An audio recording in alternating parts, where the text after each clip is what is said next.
Hi, it's Kevin, the Time Crunched Triathlete, and if you're looking to upgrade your wetsuit, this video is probably for you. So we're not going to talk about like-for-like comparisons, top of the line Orca, top of the line Roka. What we're going to look at and talk about is if you have a wetsuit that's maybe 5, 6, 7, 10, 12 years old like mine, and you're looking to upgrade. And what are some of the differences I found? So I went from a Orca Predator 2, which was top of the line back in the day, or close to, and this is a 2004 wetsuit. Still in good shape. It's got a few nicks, nothing that can't be fixed. I loved it. Raced Worlds in this back in 2004. Good quality wetsuit, but I felt that it was time to get something new and kind of see what all the hype is about the new wetsuits. So this past year I got a Roka Maverick 2, I think that's the actual name, yeah. And I took it for the first swim this past week and kind of babying it a little bit more than the Orca. I'm going to use it more for races and the Orca more for training. But what did I find out? Is it worth, trading up your wetsuit or not buying that used wetsuit on Facebook Marketplace or used and buying a new one instead? What did I find out between these two? Well, let's kind of talk about some of the differences. So the first one is weight. If I just pick these up, the Orca, the new Roka is significantly lighter. And I really felt that when I had it on, especially around the shoulders. So I always thought that wetsuits, there's going to be some constriction around the shoulders, because that was my experience with the Orca. Nothing terrible, I was still faster in the Orca than I was without a wetsuit. But when I put the Roka on and took it out, there was no shoulder restriction at all. And I think the materials are just more pliable, better constructed perhaps around the shoulder, and there was no restriction. And I could actually, I told my wife I could actually swim properly. So in the older Orca, when I would go out and try and catch and work on drills and do technique work, that wasn't happening. It was just too stiff in the shoulders. I could swim, I could muscle through it, but I couldn't kind of finesse my way through the water, and I couldn't work on those technical aspects of swimming.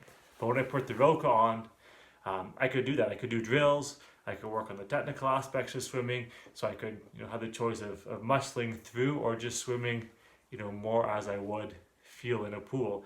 And it was really nice. I love open water swimming, and when I put this on, it was the best thing. It was such a difference. So in terms of shoulder mobility, certainly the new Roka is better than the older Orca. In terms of buoyancy, I think they're similar. I felt about the same sitting in the water, the same with both, and that's to be expected.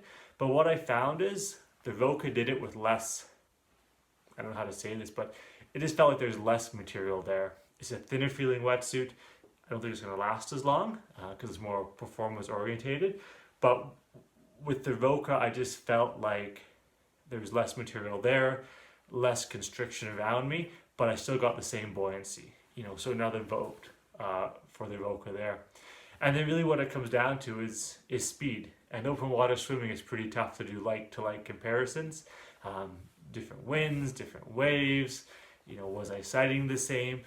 But when I looked at my stats after, I was 8 seconds faster per 100 in the Roka, and more importantly, my RPE, my rate of perceived exertion, was considerably less. So, the Orca, I really again felt like I was muscling through the water. The Roka, I felt like I was swimming in a pool, but with buoyancy. And so I had that flexibility in my shoulder. I could finesse through the water a bit more, and it just felt like I was swimming with a pool boy. I could still kick. So it was fantastic. 8 seconds faster per 100. So, anecdotal, yes. Exact science, certainly not.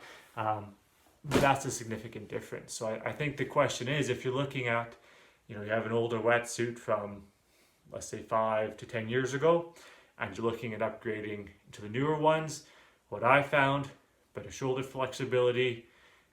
I just felt like there was less fabric, a lighter suit, a suit I could move more free in, and a faster suit as well. So you know, depending what you're doing and how important those extra seconds are, you know, certainly I think upgrading, in my case, to the Roka was well worth it.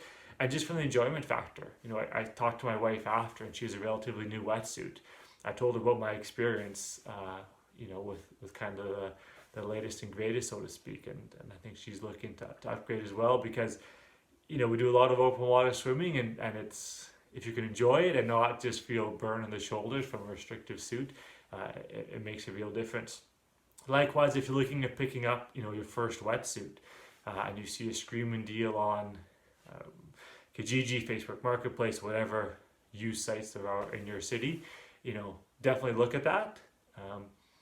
But if it's a really old suit and seconds are important, and you don't want to feel that potential restriction, you know, maybe look at getting a newer suit as well.